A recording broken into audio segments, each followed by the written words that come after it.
Hey guys, Braydoz here, and welcome back to another Sims 4 speed build, speed renovation rather. I always, every renovation I do, all two of them. I started off with saying it's a speed build and correct myself because that just oozes professionalism. Oh god, I hate that word, oozes. God, I've made this weird already. Usually it takes 10-15 minutes for these videos to get weird. Now it's taking 10-15 seconds. I'm sorry. It's what I do best. But just welcome back to another Sims 4 speed renovation. Today I am renovating Grounded, which is one of the SimSupply's houses, and a house that I like very, very much. And that's kind of the reason that I wanted to put my own spin on it. I like to renovate houses that I personally like the look of, and think that, you know, I could actually add something to this. I could put my own style on this and make it even better than it already is. Because the house is sort of... well, it's a really nice looking house, but it's quite a small house, and I thought, you know what, I'll make it a little bit bigger, I'll expand upon the general idea, add a bit more here and there, put my own spin on it, especially with the interior styling, and yeah, just sort of, you know, put a bit of me into the house or something. I don't know, just mark my territory. I don't know, it's weird, again, weirdness, it's just, it's everywhere, and I can't escape it. It's because I am weird. I am weirdness. I am legend. I'm Will Smith. I don't know. Shut up, Brayden. Move on.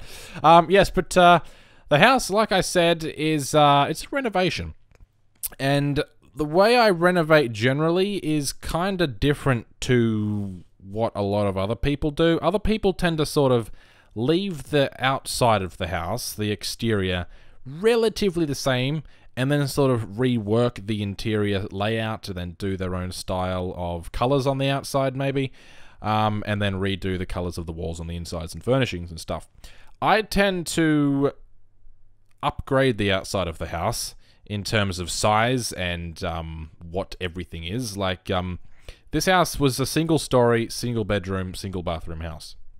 Now, it is a two-story, two-bathroom, two-bedroom, one-and-a-half-bathroom house. But I kept the outside style of the house. I changed the form of the house, but kept the style, I suppose.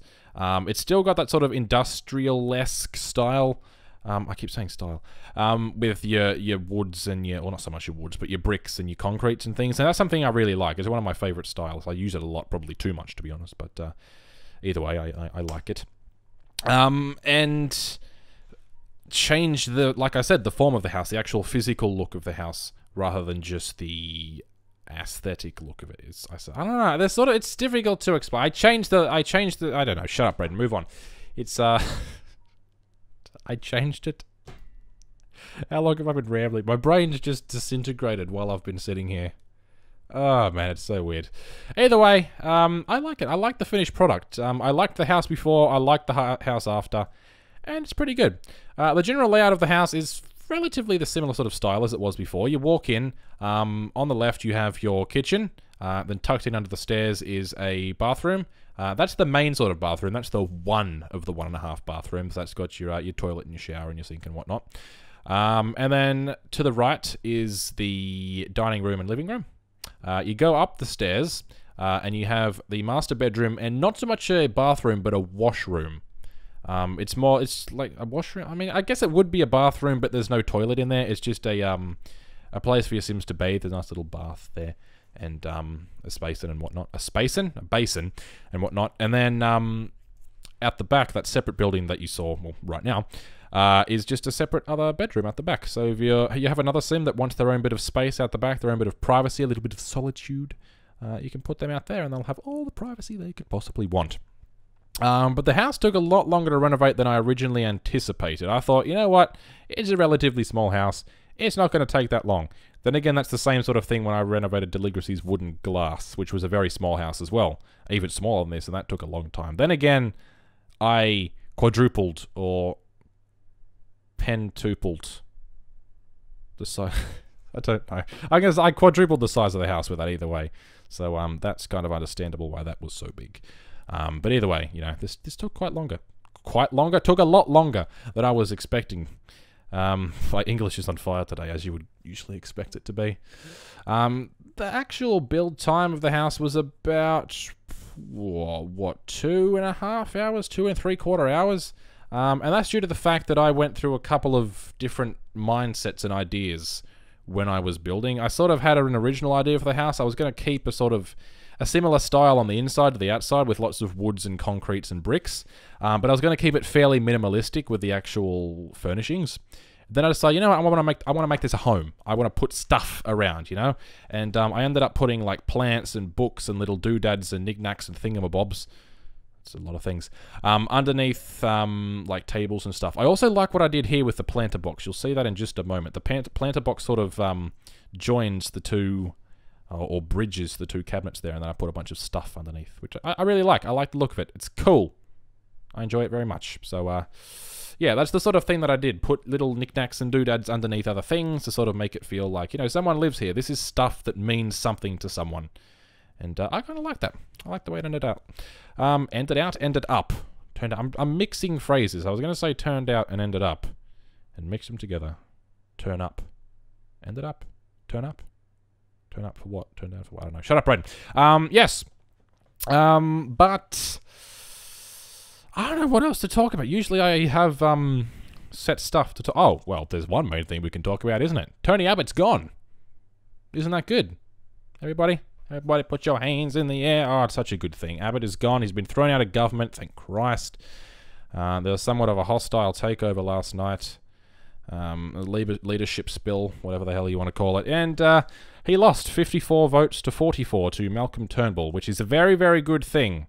I mean, yes, it's still unfortunate that the Liberals are still in charge of Australia, but hey, Malcolm Turnbull is, to a certain degree, Labor at heart.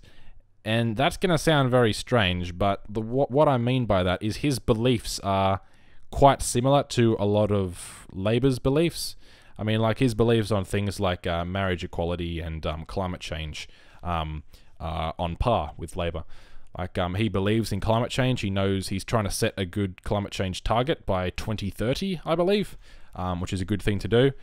He's still going to hold a plebiscite if he wins the next election for marriage equality. But if you don't know what a plebiscite is, it's basically like a referendum, but it's not legally binding.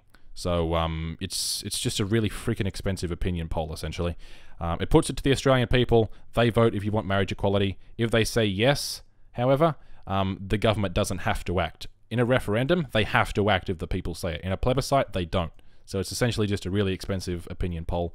They would kind of be stupid not to do anything about it, though, because if you hold the plebiscite and they say, yes, yes, we do want change, and you don't change it, you've just shot yourself in the foot for the next election, because it shows that you're not listening to the Australian people and what they want. So, either way, these videos take such a weird turn. I mean, I'm building or renovating an existing house in a video game, and now I'm talking about plebiscites and freaking Liberal leadership spills and all this shit. Politics, god damn it. Politics is honestly quite interesting. I mean, if you're younger and you don't understand it, you're probably going to find that incredibly boring, but I do genuinely like English.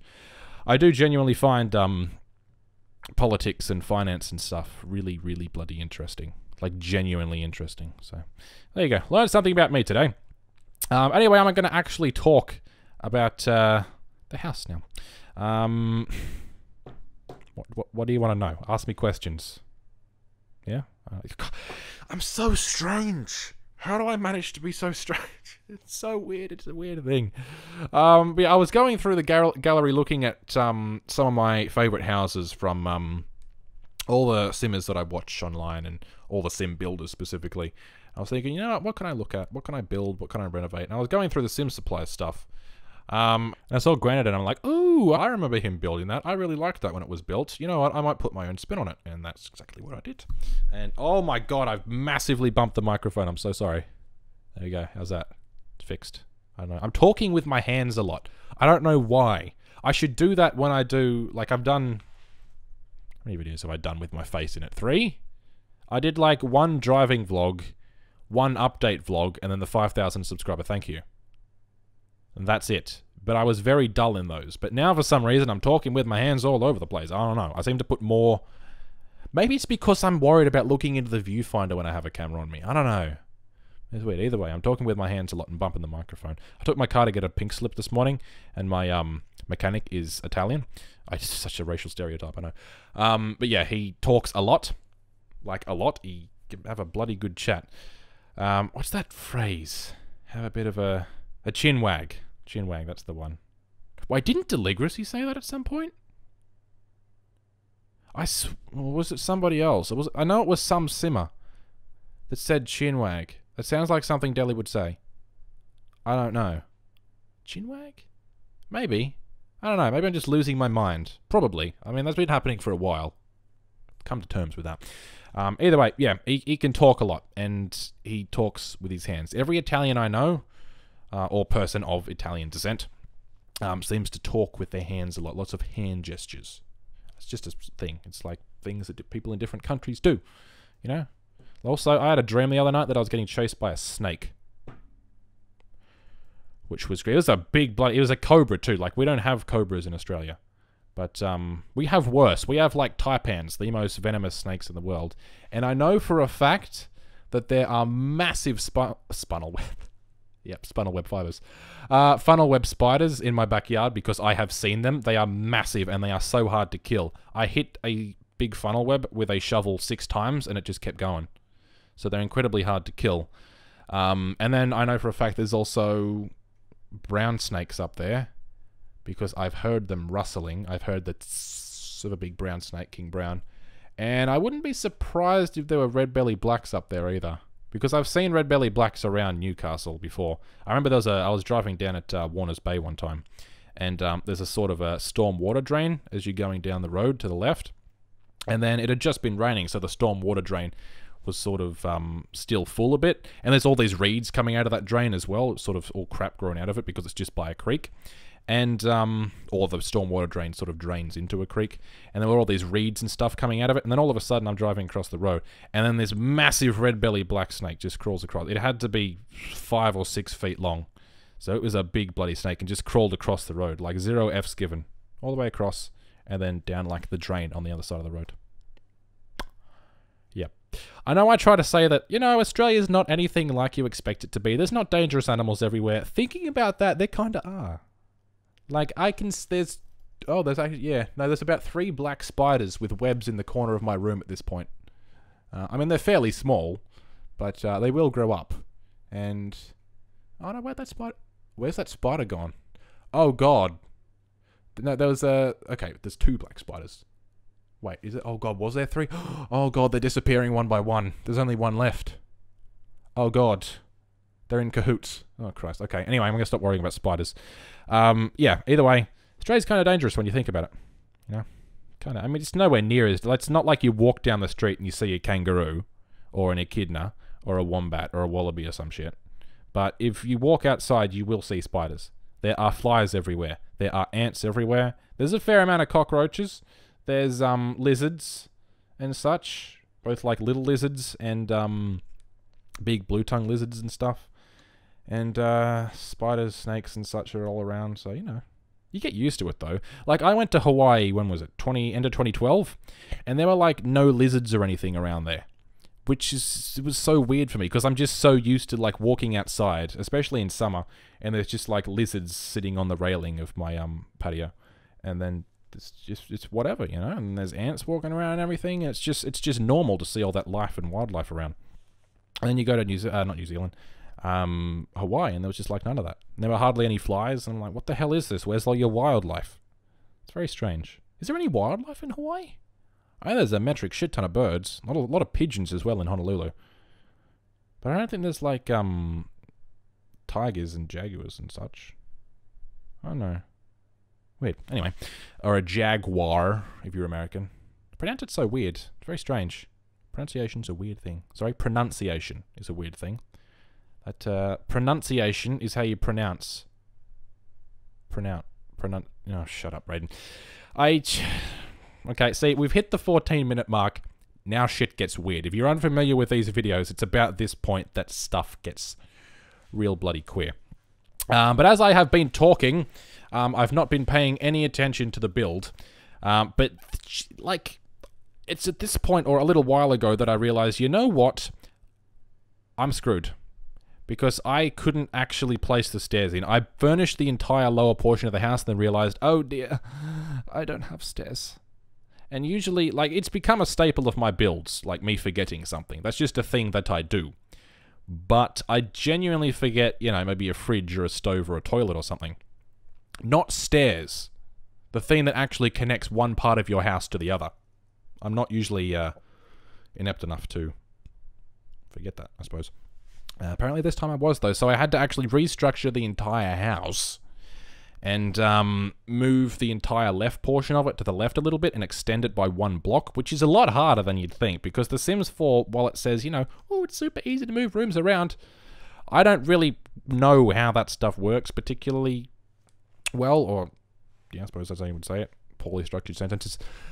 So I made it very difficult for myself, and also that, like, everything was sort of fenced off on the roof with a little, crisscross square roof thingamabob overhang cantilever stuff. It's an interesting way of describing, but that's basically what it is. And that makes it real difficult to move everything. So I had to move it all one square to the left, but after about an hour of moving Shiznit around, I actually did it. It turned out pretty damn fine. Also putting that stuff back on the roof because that had to be all removed. It's like a lattice style stuff, isn't it? Although lattice is sort of like diamonds rather than squares. I don't know, I'm going to take a drink of water because my throat's getting very, very dry. Delicious. I'm still kind of sick. Like, this is the third time I've been sick this. I'm not sick per se, I'm just slightly off. Like, I have a little bit of phlegm on my chest. My throat's ever so slightly, well, not so much sore, it's just sort of irritated and dry. And the thing with a dry throat is it makes it real hard to record, because the more you talk, the drier your throat gets, and when it's already dry, it gets raspy. My voice is already starting to get raspy. And I also have a bit of a dry cough, which sort of goes hand in hand with that dry throat and makes me cough my guts up. So it's been very difficult whilst recording this video not to hack my guts up. So you're welcome. Even though I do hack my guts up, I'll try and hack it up into the... or away from the microphone, not into the microphone. That will deafen all of you.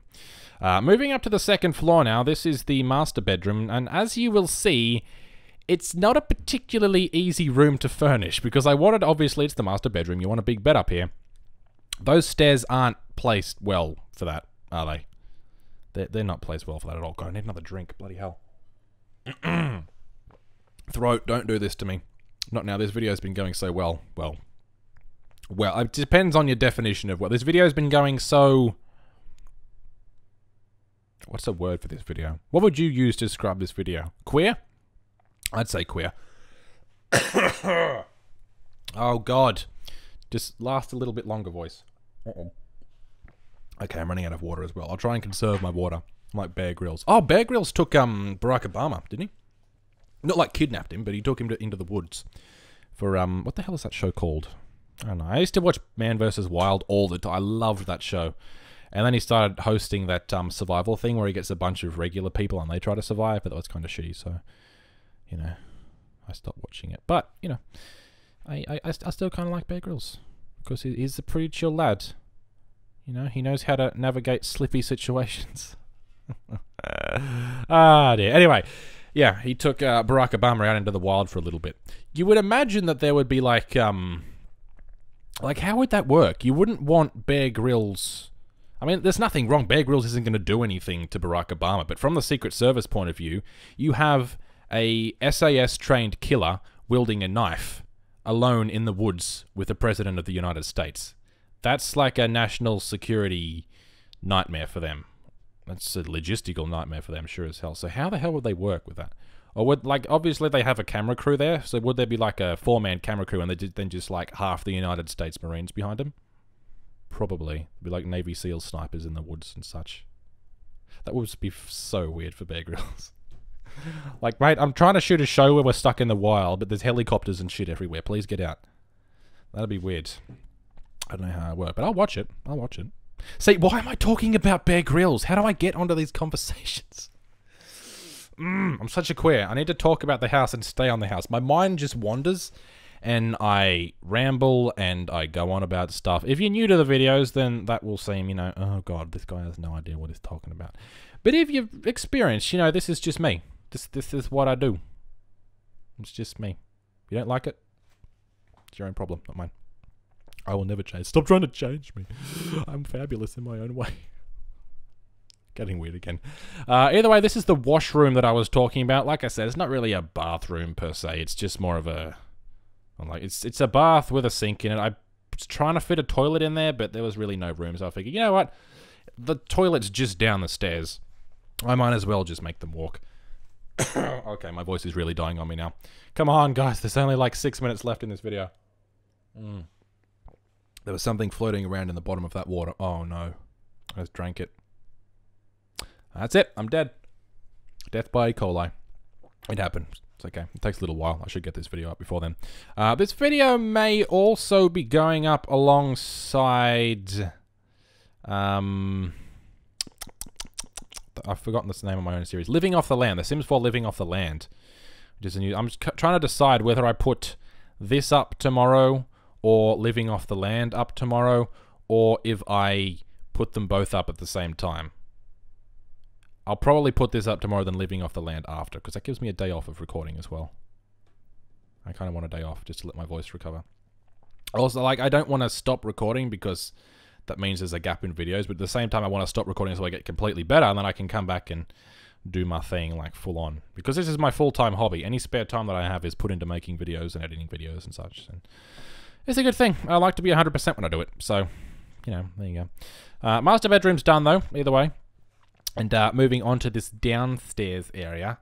Like, at this point of the video, up to basically when we finished, when I finished remodeling everything to fix the stair issue, Fraps decided to be a douchebag and split the video into 4 GB portions. Basically, after 4 GB, it ends the file and then starts recording again. So that was supremely irritating. Basically, the reason it happens is because I record to an external hard drive. So that way I don't clog up my main hard drive, because my main hard drive is only a terabyte drive. I need to upgrade that. I know. I'm getting a new computer at the end of the year. Calm down. But I record to an external hard drive, and because it's a noisy son of a bitch, I disconnect that at night. Because I have my computer on at night because I upload the videos overnight so I don't hog my bandwidth during the day. But I unplug the hard drive so it doesn't make noise during the night and wind up and spin and whatever. And then, when I reconnect it in the morning, Fraps has sort of detected while it's been, like, disconnected, and then it will automatically select my C drive, which is my SSD, which I don't want it to record to because it's only like 30 gigs free on it, and it sort of selects that as the recording drive, and because it's smaller, it splits it into 4 GB. It's a very convoluted thing, and it's very annoying, but, oh, can you not beep, please? There we go. Yeah, it's a very convoluted thing and annoying thing, but, it's something that sometimes you just can't get around. Because, I don't know, it trolls you, and it doesn't tell you. Like, you just open it up and you sort of expect, you know what, it's going to work. You look at it after and you've got like 40 different files of 4 gigs. Because if you don't know, Fraps, are the file sizes big. And I don't mean, you know, oh, you know, it's, oh, this one's like 20 gigabytes. This group of files that I use, because I sat down in 3 different sessions over 3 different days, like 1 hour session, 1 hour session, 45-minute session to renovate this house. That sort of 2 3/4 to 3 hour recording, 565 gigabytes raw. That's the raw file size, 565 gig. So if you're going to use Fraps, just beware of that. It's a space hog. It's a hard drive hog. It takes up a hell of a lot of space. But either way, I'm going to stop yapping on because we're about into the screenshots now, which is pretty nice. And here we go, into the screenshots. There we is. So there's the front of the house. You can still see the original style of Grounded. It's just got a different sort of it's a twist, you know? It keeps its original form, but it's added a little bit more, you know? And that's what I kind of like to do. You can still tell that underneath it is the house that it originally was, but it's just been changed a little bit. And I'm really happy with how it looks in the end. That's a shot from the back of the house. I did some artsy shots, some wide-angle shots. I want to do some more wide-angle shots rather than the close-up macro sort of stuff. Well, not so much macro, not macro at all, but the sort of flat lens stuff that I do. I like the wide-angle shots. It looks more artsy. There's the side of the house. Here's a shot from the front on the right-hand side, sort of from, I suppose, where your sim would be tall. Sim's head would be if they were standing there, you know, if you were Shaquille O'Neal, I suppose. But there's the entrance to the house. There's the mirrors. There's the stairs going up to the next level.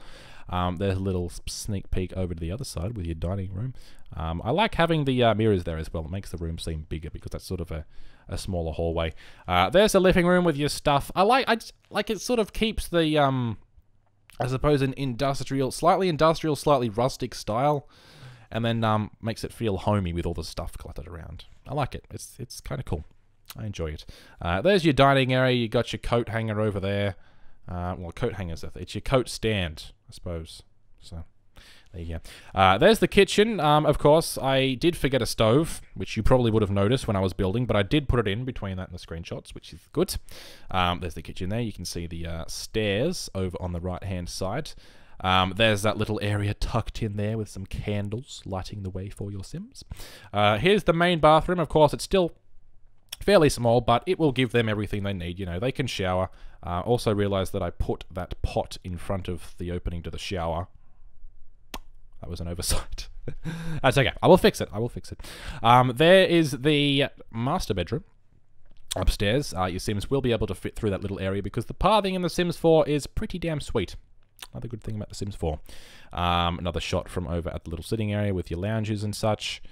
Little book area there with a nice... I like those seats. They're kind of cool. They came with Get to Work. They're funkalicious. There's your little washroom. You got your sink there, your bath, so your Sims can have a bit of a bath in relative privacy with that half wall there. Gives you a little bit of privacy. Of course, if you want to download this house as well, it will be on the gallery. You can search for me on the gallery. It's just Braydoz with a capital B if you want to download the house. Of course, the original, full credit to the SimSupply for doing the original. It's a fantastic house. You can go and download that one as well if you so wish, and I highly recommend you do because it is an excellent house. Here's the outdoor area that leads to this bedroom. The final little bedroom out the back where your Sims can go if they want a little bit of solitude, or if there's sort of a loner Sim who wants to be away from the rest of the house for the most part, or at least have their bedroom away from the rest of the house to, I don't know, maybe escape the noise, or maybe you hate someone else who lives in the house. I don't know. You can make up your own stories about it. That just about does it for the build. We'll take a little bit of a look at the house blending from day to night. I like doing these shots at the end of the build. It's kind of nice. You see it blending as the sun goes down and those two-dimensional clouds in the background. It's quite pretty. But either way, guys, thank you very much for watching. I will catch you in the next video. And until then, as always, stay awesome. Everybody,